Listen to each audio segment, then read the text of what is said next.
ಮೈಸೂರು ಏರ್ಪೋರ್ಟ್ಗೆ ಟಿಪ್ಪು ಸುಲ್ತಾನ್ ಹೆಸರನ್ನ ಇಡುವ ವಿಚಾರ ಸರ್ಕಾರದಲ್ಲಿ ಚರ್ಚೆಯಾಗಿಲ್ಲ, ಅವರವರೇ ಚರ್ಚೆ ಮಾಡಿಕೊಳ್ತಿದ್ದಾರೆ ಎಂದು ಸಚಿವ ಪರಮೇಶ್ವರ್ ತಿಳಿಸಿದ್ದಾರೆ. ತುಮಕೂರಿನಲ್ಲಿ ಪತ್ರಕರ್ತರ ಜೊತೆ ಮಾತನಾಡಿದ ಅವರು, ಸರ್ಕಾರದಲ್ಲಿ 4 ಏರ್ಪೋರ್ಟ್ಗಳಿಗೆ ಹೆಸರನ್ನ ಇಡೋಕೆ ಸದನದಲ್ಲಿ ಅಪ್ರೂವ್ ಮಾಡಿದ್ದೀವಿ, ಅದು ಸದನಕ್ಕೆ ಬರಬೇಕು. ಅಂತಹ ಪ್ರಪೋಸಲ್ ಇದ್ರೆ ಅದನ್ನ ಸದನಕ್ಕೆ ತರುತ್ತೇವೆ ಎಂದರು.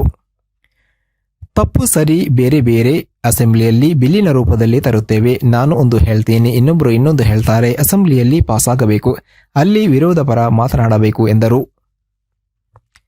ಜಾತಿ ಗಣತಿಗೆ ವಿರೋಧ ವಿಚಾರಕ್ಕೆ ಸಂಬಂಧಿಸಿದಂತೆ ಪ್ರತಿಕ್ರಿಯೆ ನೀಡಿದ ಅವರು, ಒಂದು ರೀತಿಯಲ್ಲಿ ಇದು ಒಳ್ಳೆಯ ಬೆಳವಣಿಗೆ ಅಲ್ಲ. ನಾನು ನಿನ್ನೆಯೂ ಸಹ ಪ್ರತಿಕ್ರಿಯೆ ನೀಡಿದ್ದೀನಿ. ಜಾತಿ ಗಣತಿ ವರದಿಯಲ್ಲಿ ಏನಿದೆ ಅಂತಾನೆ ಗೊತ್ತಿಲ್ವಲ್ವಾ? ಯಾವ ಜಾತಿ ಎಷ್ಟಿದೆ, ಯಾವ ಜಾತಿ ಕಡಿಮೆ ಇದ್ದಾರೆ, ಅವರ ಅಂಕಿಅಂಶಗಳನ್ನ ಹೇಳಿದ್ರ ಯಾರಾದರೂ ಅಂತ ಪ್ರಶ್ನೆ ಮಾಡಿದರು. ಕೆಲವರು ಹೇಳ್ತಾರೆ ಅವರು ಜಾಸ್ತಿ ಇದ್ದಾರೆ, ಇವರು ಜಾಸ್ತಿ ಇದ್ದಾರೆ ಅಂತ. ಒಬ್ಬೊಬ್ಬರು ಒಂದೊಂದು ರೀತಿ ಹೇಳ್ತಾರೆ. ಅದಕ್ಕೆ ನಾವು 170 ಕೋಟಿ ಖರ್ಚು ಮಾಡಿ ಒಂದು ಸಮೀಕ್ಷೆಯನ್ನ ಮಾಡಿಸಿದೆ ಎಂದರು. ಟಿಪ್ಪು ಸುಲ್ತಾನ್ ಹೆಸರಿಡುವಂಥ ವಿಚಾರದಲ್ಲಿ ಸಾಕಷ್ಟು ಚರ್ಚೆ ಆಗ್ತದೆ. ಯಾರು ಚರ್ಚೆ ಮಾಡ್ತಾ ಇರೋದು? ಸರ್ಕಾರದಲ್ಲಿ ಏನು ಚರ್ಚೆ ಆಗಿಲ್ಲ, ಅವರವರೇ ಚರ್ಚೆ ಮಾಡ್ಕೊಳ್ತಾ ಇದ್ದಾರೆ. ಇವ್ರದ್ದೊಂದು ಹೇಳಿಕೆ ಬರ್ತಾ ಇದೆ, ಅವ್ರದ್ದೊಂದು ಹೇಳಿಕೆ ಪರ ವಿರೋಧ ಸರ್ಕಾರದಲ್ಲಿ ಆಗಬೇಕಲ್ವಾ? ಈಗ ನಾವು ನೋಡಿ, ನಾವು ಸರ್ಕಾರದಲ್ಲಿ ಮೊನ್ನೆ 4 ಏರ್ಪೋರ್ಟ್ಗಳಿಗೆ ಹೆಸರುಗಳನ್ನ ಇಡೋದಕ್ಕೆ ಸದನದಲ್ಲಿ ಅಪ್ರೂವ್ ಮಾಡಿದ್ದೀವಿ.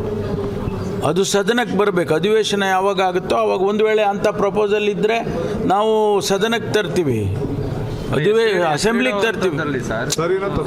ತಪ್ಪು ಸರಿ ಬೇರೆ ಪ್ರಶ್ನೆ ರೀ. ನಾವು ಅಸೆಂಬ್ಲಿಗೆ ಬಿಲ್ಲನ್ನು ತರ್ತೀವಿ, ಒಂದು ಬಿಲ್ಲಿನ ರೂಪದಲ್ಲಿ ಆಗಬೇಕು, ಅದು ಮಸೂದೆ ರೂಪದಲ್ಲಿ ಆಗಬೇಕು. ಆಗ ಅದಕ್ಕೆ ಇಡ್ಬೋದು ಅಧಿಕೃತವಾಗಿ.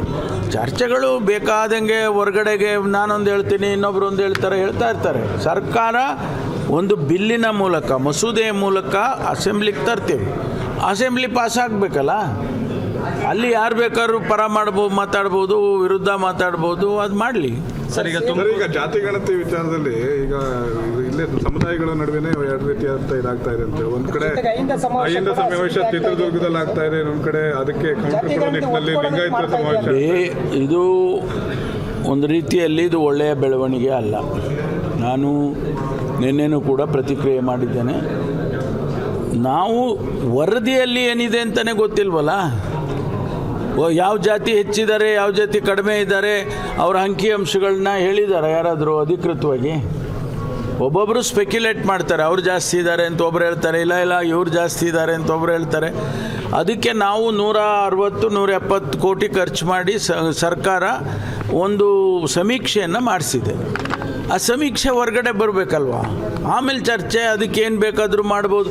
ಸಮೀಕ್ಷೆ ಬಂದಾಕ್ಷಣಕ್ಕೆ ಏನು ಆಗುತ್ತೆ ಹೇಳಿ? ಸಮೀಕ್ಷೆ ಬಂದಾಗ ಸರ್ಕಾರ ಯಾರು ಹಿಂದುಳಿದಿದ್ದಾರೆ ಆ ಪ್ಯಾರಾಮೀಟರ್ಸ್ ಮಾಡಿದ್ದಾರೆ. ಹಿಂದುಳಿದ ಎಜುಕೇಷ್ನಲ್ಲಿ, ಸೋಷಿಯಲಿ, ಎಕನಾಮಿಕಲಿ ಯಾರು ಹಿಂದೆ ಉಳಿದಿದ್ದಾರೆ, ಈ ಡೇಟಾ ಅದರಲ್ಲಿ ಬರ್ತಕ್ಕಂಥ ಮಾಹಿತಿಗಳ ಆಧಾರದ ಮೇಲೆ ಕಾರ್ಯಕ್ರಮಗಳನ್ನು ರೂಪಿಸ್ಬೋದು. ಅದನ್ನೇ ಹಿಂದೆ ಈಗ ಕೇಂದ್ರ ಸರ್ಕಾರದಲ್ಲಿ ಸಾಚಾರ್ ಕಮಿಟಿ ವರದಿ ಕೊಟ್ಟರು. ರಾಜೇಂದ್ರ ಸಾಚಾರ್ ಅಂತ ಮುಸಲ್ಮಾನರು, ಅವರ ಸ್ಥಿತಿಗತಿಗಳನ್ನು ಅಧ್ಯಯನ ಮಾಡಿ ಸಮೀಕ್ಷೆ ಮಾಡಿ ಎಲ್ಲ ಕೊಡಿ ಅಂತ ಅವ್ರು ಕೊಟ್ಟಿದ್ದ ಆಧಾರದ ಮೇಲೆ ಅನೇಕ ಕಾರ್ಯಕ್ರಮಗಳನ್ನು ಕೇಂದ್ರ ಸರ್ಕಾರ ಅವ್ರಿಗೆ ಕೊಡ್ತು. ಅದೇ ಪ್ರಕಾರ ಈಗ ನಮ್ಗೆ ವರದಿ ಬಂದ ಮೇಲೆ ಕಾರ್ಯಕ್ರಮಗಳು ಕೊಡೋದಕ್ಕೆ ಅನುಕೂಲ ಆಗುತ್ತೆ, ಅವರ ಅಭಿವೃದ್ಧಿಗೆ ಅನುಕೂಲ ಆಗುತ್ತೆ. ಸರ್, ಈಗ ಎಸ್ಮಾಲ್ ಬಳಿ ಒಂದು ಈಗ ಅಪಘಾತ ಆಗಿ ಸಾವಾಗಿದೆ ಸರ್. ಮತ್ತೆ ತುಮಕೂರಲ್ಲಿ ಹೈವೇ ಮತ್ತು ಆಕ್ಸಿಡೆಂಟ್ ಜಾಸ್ತಿ ಆಗ್ತಾ ಇದೆ ಸರ್. ಇಲ್ಲ, ಅದಕ್ಕೆ ಈಗ ನಾವು ಸೆನ್ಸಿಟೈಸ್ ಮಾಡಿದ್ದೀವಿ. ಎಲ್ಲಿ ಬ್ಲ್ಯಾಕ್ ಸ್ಪಾಟ್ಗಳಿದೆ ಆ ಬ್ಲ್ಯಾಕ್ ಸ್ಪಾಟ್ಗಳನ್ನು ಐಡೆಂಟಿಫೈ ಮಾಡಿ ಅದಕ್ಕೆ ಏನು ಕ್ರಮ ತಗೋಬೇಕು, ಅದಕ್ಕೇನಾದರೂ ಕೂಡ ಪೊಲೀಸ್ ಇಲಾಖೆ ವತಿಯಿಂದ ಏನಾದರೂ ಮಾಡಬೇಕಾ, ಇಲ್ಲ PWDಯಿಂದ ಮಾಡಬೇಕಾ, ಇದೆಲ್ಲವನ್ನು ಕೂಡ ಚರ್ಚೆ ಮಾಡ್ತಾ ಇದ್ದೀವಿ.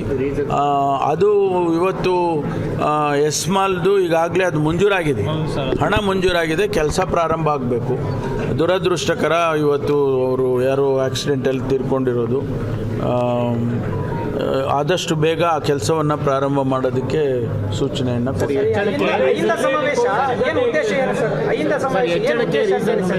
ಗೊತ್ತಿಲ್ಲ